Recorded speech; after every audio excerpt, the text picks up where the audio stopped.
Ce sans-abri joue du piano. Le millionnaire tombe à genoux. La pluie filait en rideaux sur la vitrine du restaurant, chiffonnant les reflets des lustres comme des traînées d'or mal lavées. De l'autre côté du marbre, une main effleurait les touches noires et blanches, lente, assurée, comme si elle retrouvait un chemin connu.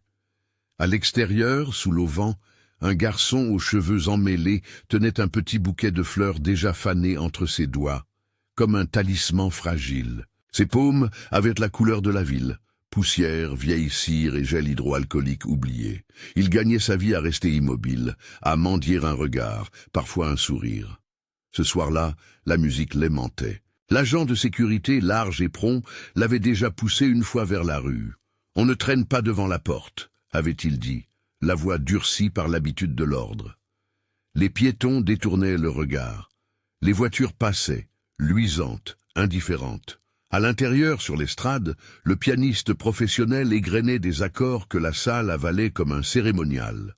Théo, propriétaire des lieux et pianiste d'un soir, glissait ses mains sur le clavier avec la nonchalance d'un homme qui connaît son métier depuis trop longtemps pour y croire encore. Sa musique tenait l'espace, nappe de velours, arpège qui luisait. Le garçon n'avait pas quitté le seuil. Ses doigts serraient les fleurs. Quelqu'un avait jeté un petit morceau de pain par la porte ouverte et il l'avait laissé tomber sans vraiment le voir. Il écoutait. Quand une note s'échappait, il se trouvait ailleurs. Quand elle se taisait, il revenait au froid de la rue. Il y avait en lui une patience qui semblait vieille, comme si son temps personnel n'obéissait plus au temps des autres. Il laissa son regard glisser à l'intérieur. Auguste était là, comme il l'était toujours, un homme pour qui les reflets sur le marbre renvoyaient la confirmation silencieuse de ce qu'il possédait. Il n'avait pas l'air riche à la façon ostentatoire des parvenus. Sa richesse était un vêtement sur mesure, un geste, un silence calculé. Chaque soir, il venait s'isoler dans un coin qui lui revenait de droit, une table qui dominait la salle et offrait une vue sur les entrées, sur les gens qui s'exhibaient et ceux qui se retiraient. On l'appelait parfois le client sérieux. On disait qu'il s'ennuyait vite si l'on parlait trop. On ne savait rien de lui, sinon qu'il avait une présence qui imposait. Ce soir, son regard ne se contenta pas de traverser la pièce. Il chercha. Il suivit la trajectoire du garçon dehors, déchiffra une silhouette sous l'auvent et, sans que personne n'ait le temps de dire quoi que ce soit, il se leva. Personne n'intervint. Le personnel connaissait la mise en scène. Auguste faisait ce qu'il avait à faire. Patricia, sa femme, baissa les yeux, masquant sa consternation derrière un pli de serviette. Elle était d'une élégance froide, sans l'ombre d'un écart. Valéria, qui observait depuis la cuisine, tressaillit à peine. Les murmures s'éteignirent comme des étincelles qu'on écrase. L'agent fronça les sourcils en voyant Auguste traverser la salle. Mais la voix d'Auguste ne laissait jamais de place à la dispute. « Laissez-le, faites l'entrée. » Sa phrase n'était pas une question, et même l'agent, docile, recula comme si on l'avait chargé d'un ordre écrit en lettres d'or. Le garçon hésita quand il franchit le seuil. L'air à l'intérieur sentait la soupe, le beurre, l'éclat poli du bois. Il fut saisi d'un vertige de chaleur. On lui offrit une chaise, un grand verre d'eau, un morceau de pain encore chaud. Il n'était pas habitué à tant d'objets autres que ses poches. Il posa le bouquet usé sur la table. Ses mains tremblaient, non de froid, mais d'étonnement. Les gens l'observaient sans vraiment voir. Il leur appartenait comme une apparition. Auguste le regarda comme on scrute un tableau dont on pressent la signature. « Comment t'appelles-tu » demanda-t-il simplement. Le garçon eut un trouble, hésita sur son nom comme on hésite sur un mot qu'on a oublié. « Élie » dit-il finalement. Un nom neutre, léger, adapté à la rue. Ça sonnait comme une bouffée. Auguste acquiesça, comme à une information qu'il enregistrait délicatement. Patricia se leva, récolta le regard des convives, fit mine de sourire. Ce n'est pas un endroit pour... Elle laissa la phrase en suspens. Le silence le recouvrit comme une nappe. La musique de Théo continuait, mais elle avait changé. La main sur le clavier s'était faite plus attentive, comme si quelqu'un avait touché une corde oubliée. Auguste invita le garçon d'un geste mesuré. « Viens jouer. » Il prononça ces deux mots sans hâte, comme s'il pressentait que quelque chose allait se passer qui dépasserait la simple courtoisie. Le garçon s'avança vers le piano. Les convives eurent un mouvement collectif, une curiosité qui resserrait l'air. Sur le chemin, le garçon retira ses gants troués, passa les doigts sur la surface des touches comme on effleure une confession. Les sons qu'il produisit au départ furent modestes, hésitants, puis s'étoffèrent. Il y avait en lui une maîtrise qui n'appartenait pas à la rue. Ses doigts glissaient, arquaient, revenaient. Ce n'était pas la main d'un autodidacte, c'était la main d'un enfant qui avait appris la musique par cœur, à force de l'avoir entendue et répétée. Le piano prit son souffle dans la salle. On n'entendit bientôt plus que la mélodie, une berceuse peut-être, ou un motif inventé pour calmer un enfant, un thème qui se répandit comme une mémoire retrouvée. Les accords couvraient la table carrelée, les regards, les conversations qui avaient été à peine un instant plus tôt. La composition s'échappa en vagues, claire et simple, comme si chaque note disséquait le silence pour en extraire une vérité. Un long instant, Auguste resta immobile. Sa serviette tomba en oubli sur ses genoux. Les yeux du garçon ne quittaient pas le clavier. Il n'y avait pas de spectacle dans son geste, seulement une nécessité. La mélodie coulait, un motif que l'on aurait pu croire banal si l'on ignorait sa charge. Un petit motif de 3 notes, répété en variations, ponctué d'une cadence qui suspendait le cœur. Elle avait été composée il y a des années. Une phrase que l'on jouait après le bain, un accord qui ramenait un enfant à la table de la maison. Auguste sentit le monde se réduire à la portée d'une main sur un clavier. Les lustres au-dessus de lui parurent s'effacer, comme si l'orchestre entier du restaurant s'était retiré pour ne laisser que ses sonorités. Des images venirent, à la manière d'un film que l'on n'a pas voulu revoir, un berceau, des mains humides après avoir lavé un cou, des petites mains qui tenaient une cuillère, le rire d'un garçon quand la dernière note faisait osciller une assiette. Ce n'était pas seulement une mélodie, c'était l'empreinte d'un temps perdu. Les convives se turent.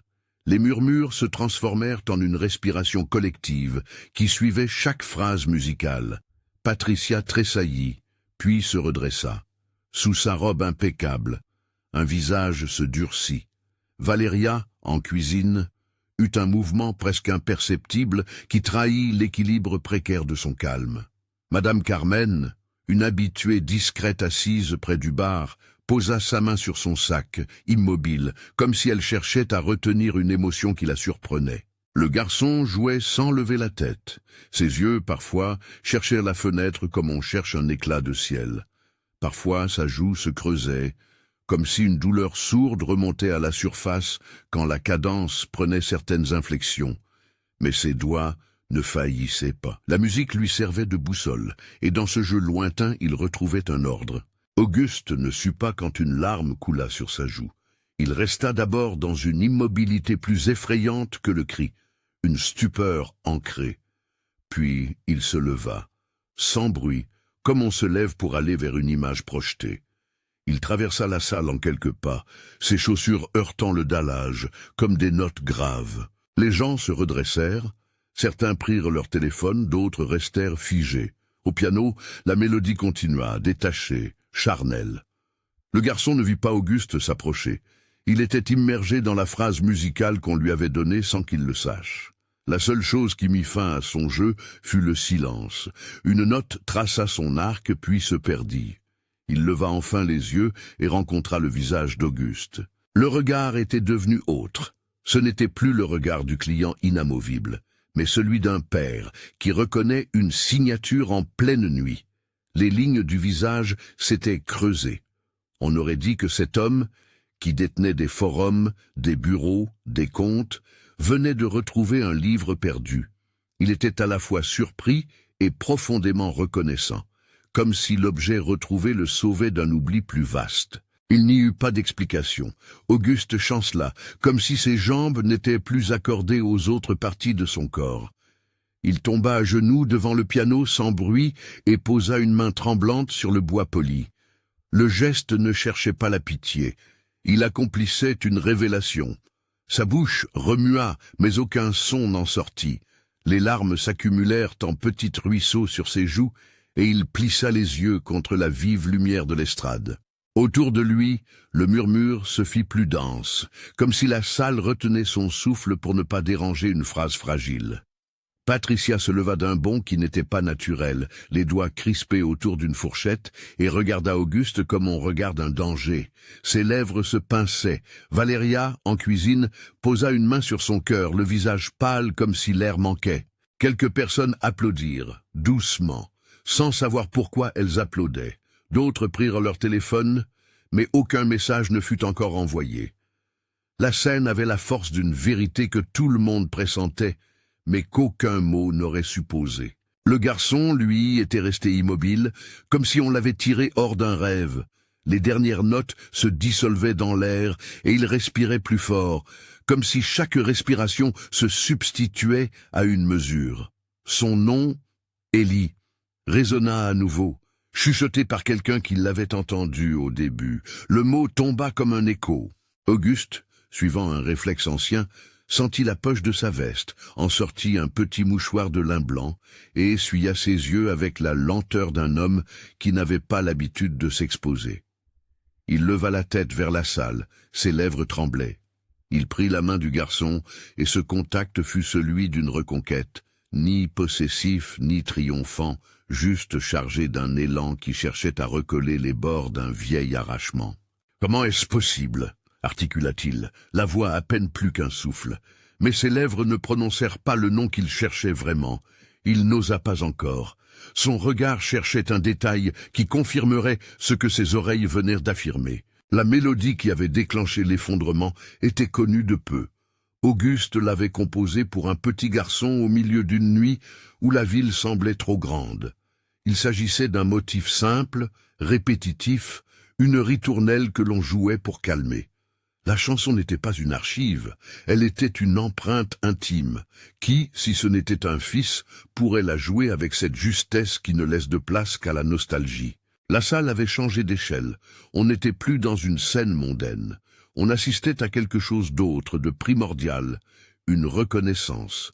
L'âme d'un père avait retrouvé une voix qu'il pensait perdue. Dans le silence qui suivit, la mémoire d'Auguste ouvrit ses volets.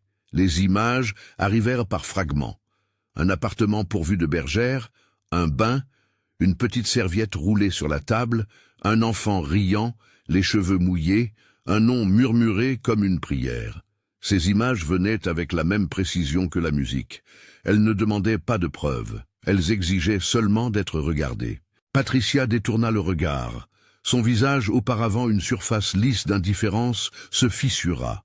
On vit sur ses traits la conjoncture d'un calcul qui devenait inopérant face à une émotion incontrôlable.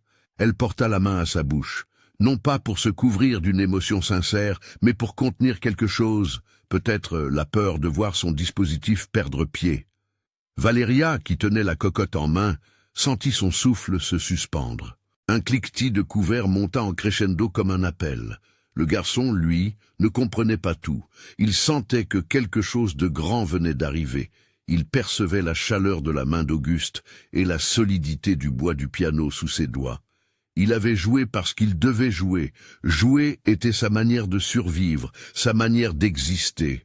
Il entendait les gens respirer autour de lui, mais il ne mesurait pas encore la portée. Le monde, pendant un instant, lui apparut comme un paysage dont il avait perdu la carte et qu'on venait de lui rendre. Madame Carmen s'était approchée, les yeux très brillants, comme si la scène réveillait en elle une bonté ancienne. Elle connaissait Auguste depuis des années, elle savait rouvrir les portes que d'autres fermaient. Peut-être que son regard avait poussé Auguste à agir sans se demander trop de choses. Elle sourit, discrète, et laissa la place au visage qui recherchait une confirmation tangible.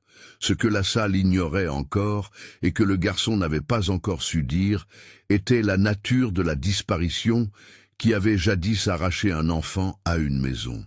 Les mots « disparu »,« accident »,« enterrement » étaient sortis dans des temps flous.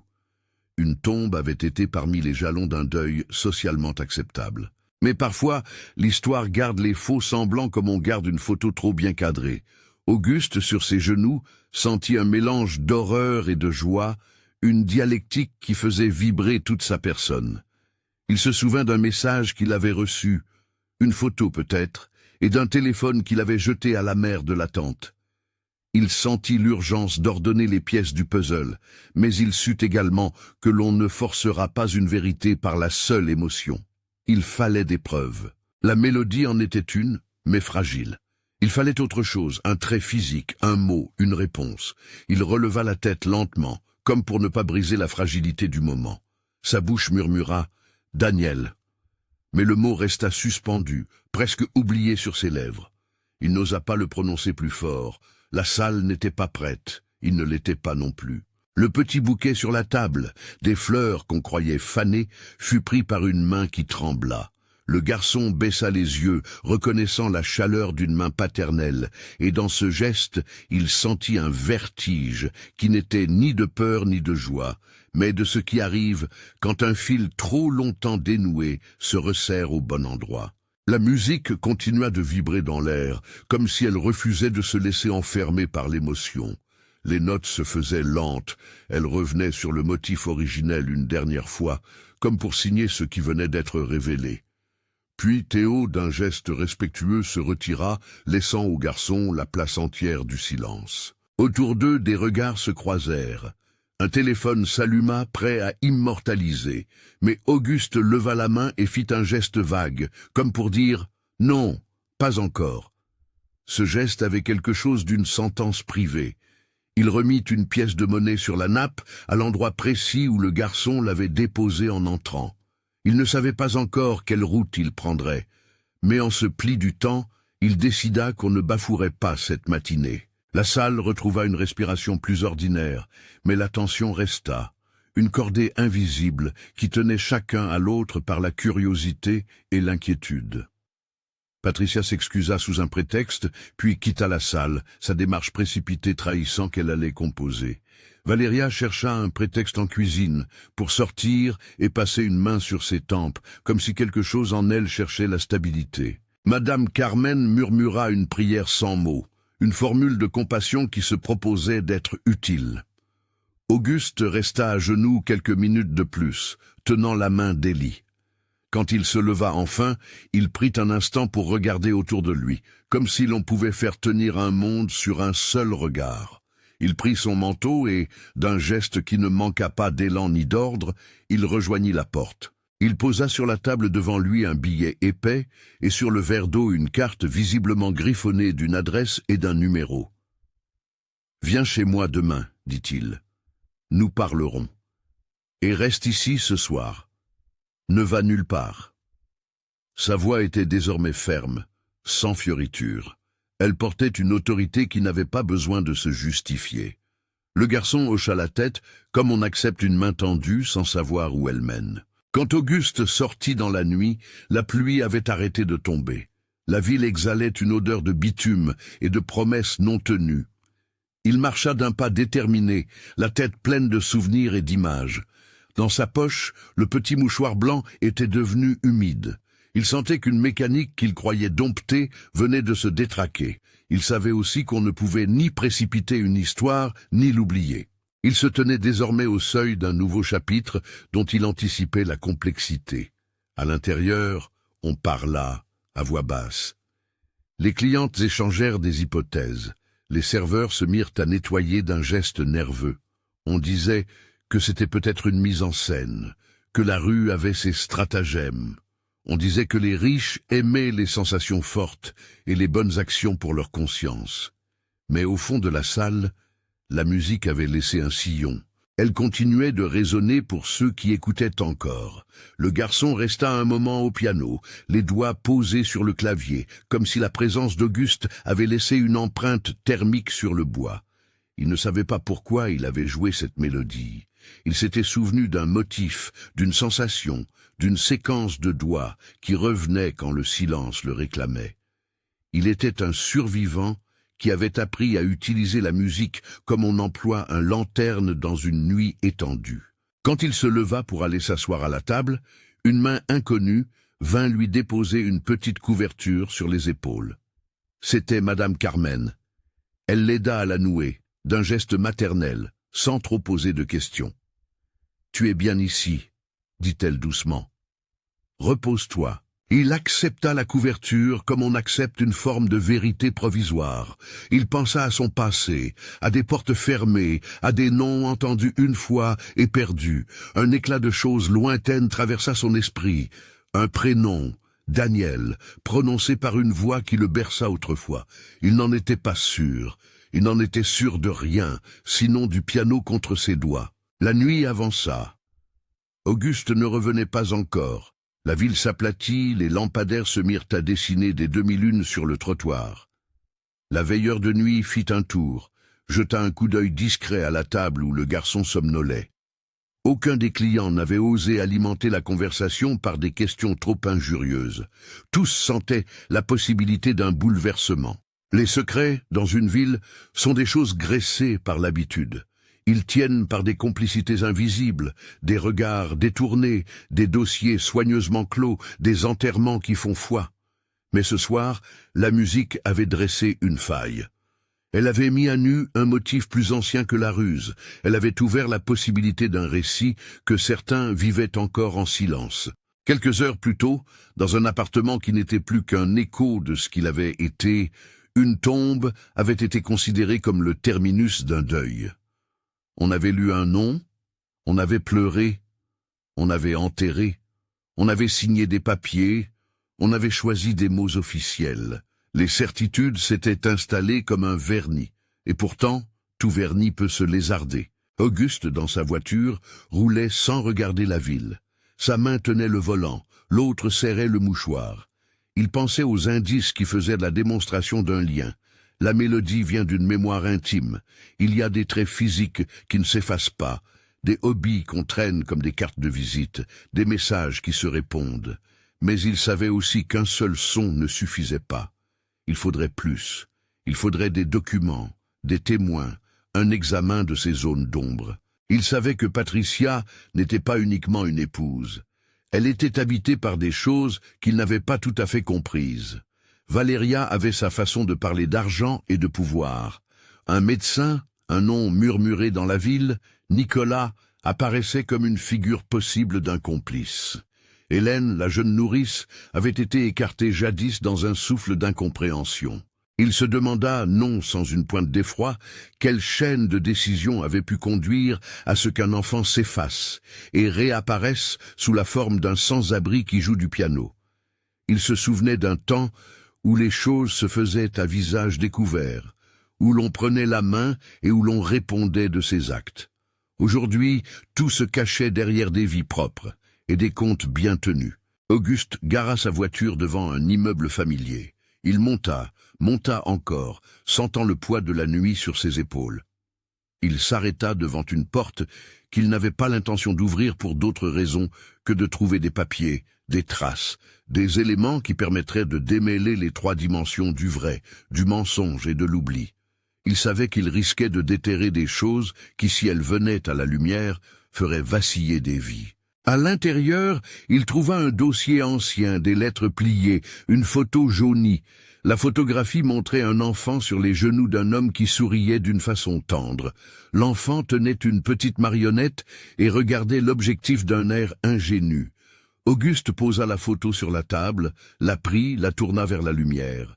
Il y eut dans cette image la confirmation d'un goût, d'un temps, la bouche d'un garçon, l'angle d'un nez, une fossette sur la joue gauche. Il revint mentalement à la courbe de la main qui avait posé le bouquet. Il revint à la petite marque au coin de l'œil du garçon, un détail qui, assemblé à la mélodie, formait une trame. Il se coucha sans dormir. Le sommeil lui avait fui avec la certitude chevillée désormais. Il ne pouvait pas laisser cette vérité flottante. Il enverrait des messages, demanderait des documents, passerait par la procédure. Mais il réfléchissait aussi à la manière de protéger. Ce n'était pas seulement la justice qu'il cherchait, mais la douceur d'un accueil pour un garçon qui venait de retrouver, sans armes, la pierre qui servait d'amère à sa vie. Dans la petite chambre du garçon, la couverture offerte reposait lourde mais protectrice. Ses yeux se fermèrent enfin sur des motifs qu'il ne savait nommer. Il entendit encore, en rêve, la cadence de la berceuse. La musique était devenue sa boussole. Elle l'avait ramené à l'œil d'un père qui le reconnaissait, et c'était déjà beaucoup. Le lendemain s'annonça. Le ciel était pâle, l'eau sur le trottoir réfléchissait la ville en mosaïque. On ne savait pas encore quelle suite prendraient ces événements. On savait seulement que l'équilibre fragile d'une vie de façade venait d'être percé. Les habitudes, les caches, les désinvoltures allaient devoir se justifier. Au restaurant, la vie reprit doucement son cours. Théo nettoyait le clavier, ses gestes étaient lents comme pour respecter l'endroit où quelque chose avait eu lieu. Madame Carmen revint avec un chocolat chaud pour le garçon, une manière de dire qu'il n'était pas seul. Les autres, autour, tissaient des récits, tâchaient de donner du sens. Et dans une pièce fermée où l'on rangeait les archives, Auguste rassembla déjà les éléments qui pourraient se permettre de vérifier une filiation. Nom, date, photos, messages. Il savait qu'il s'engageait sur une route où chaque rencontre appelait une vérité, où chaque geste en appelait un autre. Il savait que la musique avait ouvert la porte, mais il savait aussi qu'il fallait maintenant assembler les marches pour descendre ou monter selon ce que la vérité demanderait. Pour l'heure, la ville continuait d'avancer. Les trains partaient, les enfants allaient à l'école, des gens se hâtaient vers des emplois qui n'avaient pas le temps d'écouter. Mais entre deux battements, une mélodie résistait. Elle survivait comme une cicatrice portant un message. Elle avait révélé, elle avait rendu possible une rencontre. La suite allait demander des questions qui n'avaient pas encore été posées. Elle allait exiger des fouilles dans des dossiers et des mémoires. Elle allait nécessiter de dire les mots qui font mal. Mais ce soir, au bord d'un piano, un homme était tombé à genoux et cela avait suffi pour que quelque chose commence à bouger. Les regards se retournaient vers le garçon endormi, vers la photo sur la table d'Auguste, vers la main qui tenait un instrument poli depuis des siècles. La musique, comme une coutume ancienne, avait rappelé au monde qu'il existe des vérités qui se reconnaissent d'un seul accord. Le dossier posé sur la table d'Auguste trembla un peu quand il passa la main dessus, comme pour y sentir le pouls d'un passé qu'il venait d'arracher à la poussière. Les lettres pliées, la photo jaunie, une facture ancienne. Tout cela formait désormais une trame qu'il fallait dérouler sans précipitation. Il avait passé la nuit à écrire des noms, à relier des dates. Chaque mot qu'il griffonnait semblait inventer une route vers la vérité. Il songea à la carte glissée sur la table du restaurant. Le garçon y avait trouvé un numéro, une adresse. C'était peu, et c'était tout. Il commença par appeler un avocat qu'un ami connaissait pour des affaires de famille et de patrimoine. L'homme, sobre, accepta de venir le lendemain et d'aider à mettre en place une démarche prudente. Contacter la police, rassembler des pièces, ne pas exposer l'enfant inutilement. Auguste ne voulait pas d'un tribunal médiatique improvisé. Il savait par expérience que la pudeur mal placée pouvait détruire bien avant la justice ne fasse son œuvre. Avant l'aube, il retourna au restaurant. Le garçon dormait encore sous la couverture offerte par Madame Carmen. Sur la nappe, la carte avec un numéro attendait comme une clé. Théo, silencieux, lui remit une clé USB.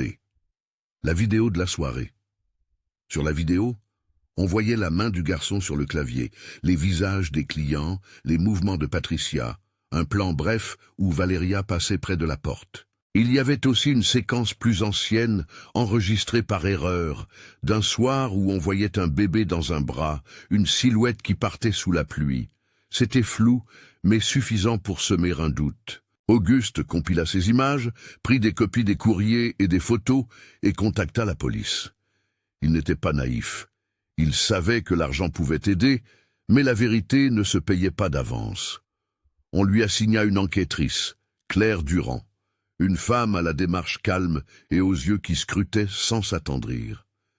Elle lui fit répéter les faits, regarda les documents, prit des notes. À mesure qu'il parlait, les pièces qu'il présentait furent prises au sérieux. La mélodie enregistrée, la photo ancienne, le comportement des suspects, la disparition jadis déclarée comme accident. On écouta aussi la vidéo du piano. Quand Claire l'entendit, elle se tut plus longtemps qu'Auguste n'en avait vu une autre observer un document d'enquête. « Ce motif est particulier, dit-elle. Si vous avez une version enregistrée, nous pourrions tenter une vérification. Des témoins, des anciens enregistrements, quelqu'un qui reconnaîtrait la composition. Auguste pensa à la photo du garçon tenant une marionnette, au mouchoir blanc dans sa poche. Il pensa aux détails minuscules. Un grain de beauté sous l'œil, à la courbe d'un sourire. Il sut qu'il y avait plus que des preuves auditives. Il y avait aussi de la chair. Avant même que la police ne dépose une plainte formelle, Auguste prit une décision. Il ramena le garçon chez lui. Il fit ce geste sans en faire un drame public. « Reste pour la nuit », dit-il en laissant une clé et un numéro. Il voulut que l'enfant n'ait pas l'impression d'être arraché de nouveau, mais protégé pour qu'on l'examine sans violence. Le garçon hocha la tête incrédule, comme si accepter signifiait ouvrir une porte trop grande, puis il suivit lentement, portant la couverture contre sa poitrine. Si cette histoire vous touche, abonnez-vous pour suivre la suite de cette quête. Les jours suivants furent une suite de gestes administratifs et d'intuitions obstinées. Claire et son équipe commencèrent par vérifier les archives funéraires. L'enterrement qui faisait foi avait laissé des traces papier, un acte, une facture, un emplacement de concession. Mais le registre du cimetière, feuillet plus ancien, montrait des anomalies. La case réservée au transfert des restes vers l'ossuaire restait vide. Le numéro du cocher n'apparaissait pas. Un employé du cimetière, sollicité pour mémoire, se souvint d'un cercueil arrivé trop léger, d'un enterrement tenu dans la rapidité d'un après-midi au jour pluvieux. Il parla d'un numéro d'enregistrement fait par une personne qui ne s'était pas présentée au rendez-vous habituel. Ce n'était pas la preuve absolue, mais c'était une faille dont on pouvait tirer un fil. Les enquêteurs retrouvèrent Hélène, la nourrice qui avait autrefois veillé sur l'enfant. Elle vivait loin, retirée d'une vie qui l'avait blessée. Elle avait été renvoyée, disait-elle, après avoir osé poser des questions sur les documents présentés en prétextant un incident. Ses souvenirs étaient fragmentés, des gestes tendres, puis des ordres, puis un médecin qui était venu leur dire qu'il fallait fermer la maison. Elle avait signé des papiers sous la contrainte, et l'on lui avait retiré l'enfant avant qu'elle n'ait pu protester. Quand Claire lui montra la photo du garçon au piano, Hélène resta un long moment sans parler. Puis des larmes naquirent, lentes et chaudes. Elle reconnut des plis dans les coudes, une manière de tenir la marionnette. Elle raconta avec pudeur un souvenir d'une matinée où l'on avait chanté la berceuse, composée par Auguste, cette même ritournelle qui flottait maintenant dans toutes les pièces de la vie d'Auguste. Elle accepta de témoigner. Une autre pièce se présenta quand Auguste retrouva, dans un tiroir fermé, une série de messages anciens envoyés à son téléphone. Certains étaient codés, d'autres banals. L'un d'eux, découvert par hasard, montrait une série de transferts discrets vers un compte dont le bénéficiaire portait le nom d'un praticien, Nicolas. Les montants étaient modestes, mais réguliers. Pour qui paierait un médecin en silence, sinon pour couvrir un service qu'on ne voulait pas qu'on sache? Auguste remit ces informations à Claire. Elles devinrent un fil solide. On convoqua Nicolas pour parler. Il travaillait dans une clinique privée, consciencieux en apparence, respecté par ses pairs. Lorsque la police vint, il eut l'air surpris, mais pas paniqué. On le pressa des faits. On lui montra la photo, la vidéo, les relevés. On lui demanda de rendre compte des certificats qu'il avait signés autrefois. Sa première attitude fut de nier, puis de s'effondrer sous la logique des indices. Il expliqua dans des mots qui cherchèrent à se faire petits. Il avait été payé pour contribuer à simuler un accident, pour rédiger des certificats qui rendraient de l'événement plausible. Il avait cru au départ qu'il participait à une réparation administrative sans conséquence. Il avait obéi à des ordres voilés, à la pression d'un entourage, quoique jamais explicite. Ses aveux furent un mélange de honte et d'un soulagement d'homme pris au piège d'une conscience trop tardive. Nicolas raconta une scène qui, racontée, devint plus terrible par l'économie des mots qu'il choisit. Il parla d'un soir où on lui avait demandé de venir faire une vérification. On l'avait mis devant un lit où l'enfant était inanimé, et on lui avait soufflé les termes officiels. On lui avait présenté la photo d'un soi-disant accident domestique. Il avait signé parce que l'on avait insisté sur la nécessité de clore une affaire qui risquait de nuire à des carrières. Il avait dit des mots, puis plus tard, soir après soir, il avait reçu des enveloppes, puis des virements qui ne lui servaient plus à couvrir la culpabilité qui le rongeait. Il ne fit pas de détails. Il ne livra que des gestes et des noms. Patricia et Valeria avaient organisé l'événement. Il avait fait ce qu'on lui avait demandé. Les aveux de Nicolas ouvrirent une porte profonde dans l'enquête. Les enquêteurs demandèrent des mandats pour vérifier les comptes, les échanges numériques, les factures. On trouva des traces, réservations d'hôtels, transferts vers des tiers, conversations cryptées supprimées mais récupérables par une équipe technique. Les indices convergèrent. L'enquête prit de l'épaisseur. Patricia, avertie que l'étau se resserrait, fit ce qu'un homme n'est pas censé penser. Elle prit la fuite. Valeria la suivit avec une valise qui contenait des papiers et des espèces. Elles étaient parties à l'aéroport avant l'aube, dans une minuscule tentative d'échapper à la justice. Mais la ville n'était pas vaste pour qui savait chercher.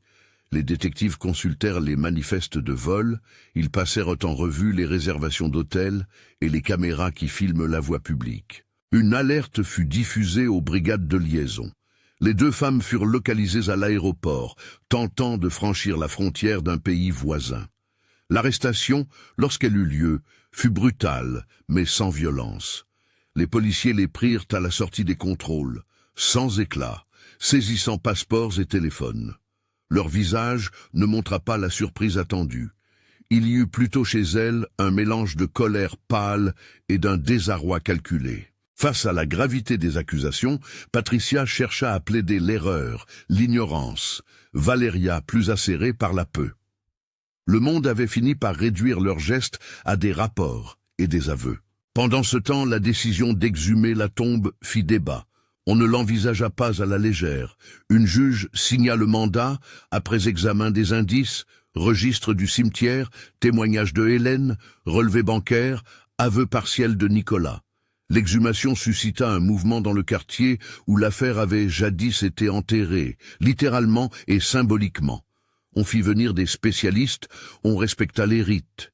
Les journalistes, qui avaient fini par flairer l'histoire, bourdonnaient au loin. Mais les autorités veillaient à ce que la procédure soit menée avec le plus grand respect. Le jour de l'exhumation, le soleil fut faible, comme si le ciel évitait d'être trop lumineux sur ce geste nécessaire. Le cercueil fut ouvert sous la présence de pathologistes, d'un représentant de la famille et d'un officier de justice. Les compteurs de faux commencèrent à biper, non pas pour multiplier l'angoisse, mais pour établir un constat. L'intérieur du cercueil était vide. On trouva des tissus, une odeur d'encaustique, mais aucun reste humain. L'émotion monta d'un cran, mais la rationalité demeura. On ne cria pas à la faute morale seule. On nota des faits. L'absence de corps fut la preuve la plus cruelle et la plus nette. Elle transforma le dossier en un faisceau tangible. Les cavas que l'on pouvait opposer tombèrent. Quelque chose n'avait pas été fait dans les règles du deuil. On retrouva des traces d'interventions administratives, un certificat de décès signé par Nicolas, des signatures apposées par des services municipaux qui, interrogés, reconnurent des anomalies. Les avocats des deux femmes cherchèrent les lignes de défense, mais la logique des pièces se resserrait. Il y eut des audiences préliminaires, puis des inculpations formelles. Les chefs d'accusation incluaient enlèvement, falsification de documents, abus d'autorité et, pour certains collaborateurs, complicité. Le procès fut programmé plusieurs mois plus tard. D'ici là, l'instruction devait rassembler témoignages et compléter le puzzle. La nouvelle, quand elle coula dans la rue, fit vaciller les certitudes d'un monde qui aime croire que les choses administratives valent des vérités. Les voisins, quelques anciens amis, certains employés de banque rappelèrent des gestes étranges, des conversations, des transferts. La ville se retourna sur elle-même, mais sans spectacle. La plupart des gens préférèrent le silence, l'idée que certaines vies se reconstruisent loin des feux de l'actualité. Pour Daniel, car il n'était plus Élie qu'en façade, la vérité fut une succession de rendez-vous. On l'emmena d'abord chez Hélène, qui le prit entre ses mains comme si, en le touchant, elle réparait un point de couture invisible. Hélène pleura sans honte devant la jeune personne qu'elle avait connue autrefois entre une culotte sale et un jouet cassé. Maintenant, l'enfant restait grand, marqué par une rue qui lui avait servi d'ossature. Et il avait des souvenirs en éclats, des bains chauds, une berceuse, une main qui le tenait. Il avait d'autres souvenirs troués, blanchis par le temps. Les retrouvailles avec Hélène ne furent pas élégantes, elles furent humbles et nécessaires. La justice prit son temps, et c'est bien ainsi. Les avocats plaidèrent, les experts déposèrent, les médecins firent des chronologies, mais sans entrer dans des témoignages cruels. Les heures s'étirèrent. Auguste, présent comme un homme revenu au centre de sa propre histoire, fit tout pour préserver la dignité de l'enfant. Il embaucha un psychologue, organisa des entretiens, une audition auprès d'un juge des mineurs fut conduite dans les règles, avec l'enfant assisté, sans contrainte. Daniel, fragile, répondait par bribes, par images, par mélodies. Les notes revenaient comme des repères. Le procès, quand il commença, fut une machine lente et grave. On entendit Patricia parler. Elle parla de peur, d'ambition, du poids des décisions prises pour protéger un nom. Elle ne nia pas tout. Elle chercha à expliquer sa stratégie, à décrire un moment d'amour devenu étouffement. Valéria garda un silence plus abrupt, préférant laisser ses avocats écarter les interprétations. Nicolas fit une déclaration publique d'excuses, que certains jugèrent insuffisante, d'autres honnêtes. Hélène déposa, la voix brisée parfois, mais droite dans ses souvenirs. Madame Carmen vint témoigner. Elle parla de la journée au restaurant, de la musique, de la façon dont un geste d'humanité avait déclenché une suite d'événements que personne n'aurait cru possible. Elle dit sobrement que parfois une main tendue ne sert pas seulement l'instant, mais toute une histoire. Les jurés, quand ils revinrent, portèrent un verdict qui ne fut pas une catharsis, mais une conséquence. Patricia et Valéria furent condamnés pour enlèvement et falsification. Nicolas pour complicité. Les peines, discutées dans la presse, eurent la mesure des actes commis et de la circonstance d'aveu plein. Les nuances de leur jugement ne firent pas ressusciter le temps perdu. Elles offrirent simplement la sanction que la loi devait poser. Au-delà de la justice pénale, il y eut la réparation intime, plus lente, plus humble. Auguste proposa à Daniel de reprendre son prénom, mais il le laissa choisir. Il respectait la nouvelle personne que la rue avait façonnée. Daniel hésita, chercha entre les prénoms, finit par laisser descendre le nom qu'on lui avait donné à la naissance. Il dit « Daniel » d'abord comme un mot étranger, puis il le fit lentement sien. L'acte de choisir un nom fut plus qu'un geste administratif. Il fut une déclaration de renaissance. Les semaines suivantes furent un apprentissage. Daniel entra dans une scolarité adaptée, eut des séances chez un thérapeute qui connaissait la musique comme outil de mémoire, et devint, recommençant, un élève de piano sous la houlette d'un professeur choisi par Auguste. Il y avait des hauts et des bas. Parfois il retirait la main et refusait de parler. Parfois, au contraire, il jouait jusqu'à l'épuisement, comme s'il cherchait à retrouver, dans la répétition des accords, une forme de sécurité. La musique restant le fil conducteur, Auguste organisa, dans la modestie, le premier petit concert du retour. Ce n'était pas un événement mondain, mais une réunion intime pour des proches et des professionnels qui avaient accompagné la reconstruction. Théo remit un piano en état. Madame Carmen vint. Hélène posa un bouquet discret sur la table. On écouta Daniel jouer la ritournelle qui avait déclenché tout. On y reconnut la même phrase qui, désormais, résonnait autrement. Elle n'était plus seulement signe d'une enfance perdue, elle devenait une antre de travail, une note qui se prêtait à être transformée. Auguste s'assit près du piano, la main sur le bois, comme il l'avait fait dans le restaurant ce soir-là où tout avait basculé. Il n'y eut pas de clinquant, pas de manifestation publique, juste deux corps qui se retrouvaient à travers un instrument.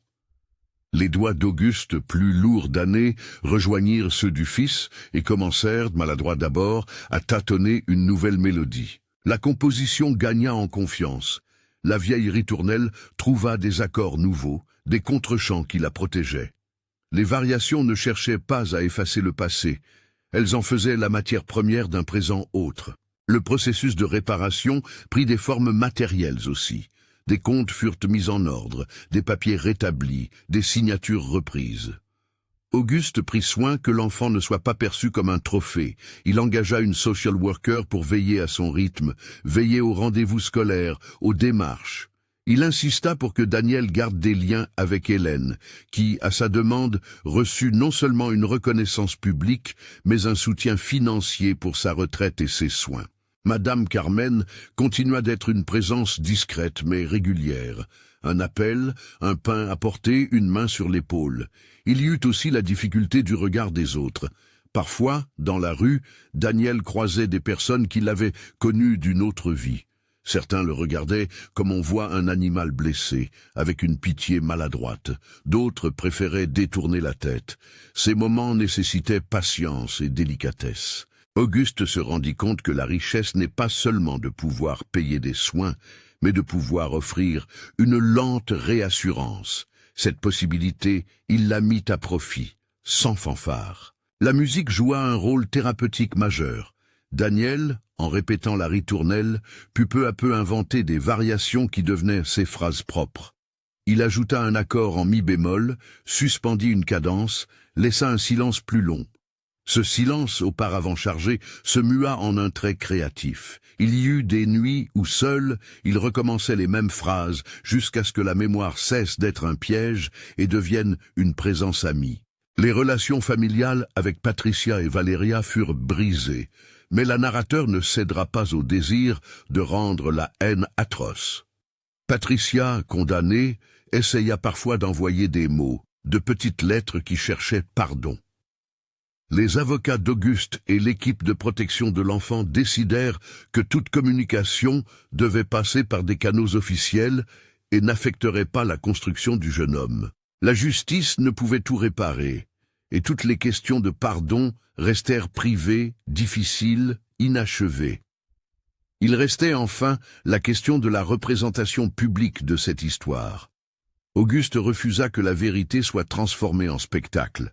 Il accepta cependant que des organismes de protection de l'enfance fassent état d'un cas de façon anonyme pour alerter sur les dérives où l'argent peut conduire. Il voulut que l'histoire serve à quelque chose d'utile, sans faire de l'enfant un objet d'intérêt. Au fil des mois, la maison d'Auguste changea d'atmosphère.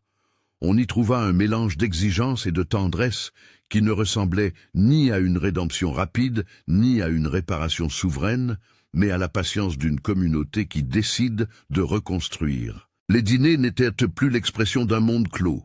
Ils devinrent un lieu de rencontre, avec des professeurs, des camarades de classe, des thérapeutes.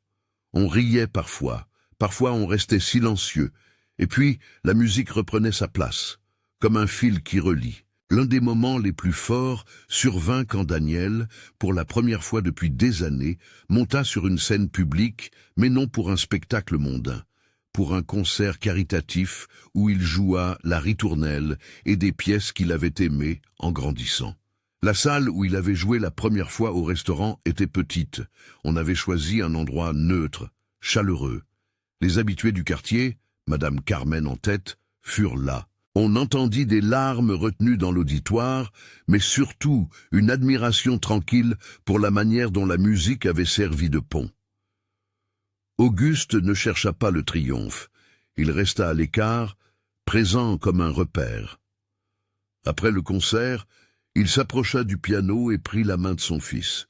Ils échangèrent un regard chargé d'une histoire qui ne se disait pas en mots. Puis Auguste posa ses doigts sur le clavier et joua les accords que la ritournelle avait rassemblés, maintenant enrichis par les lignes nouvelles inventées par Daniel.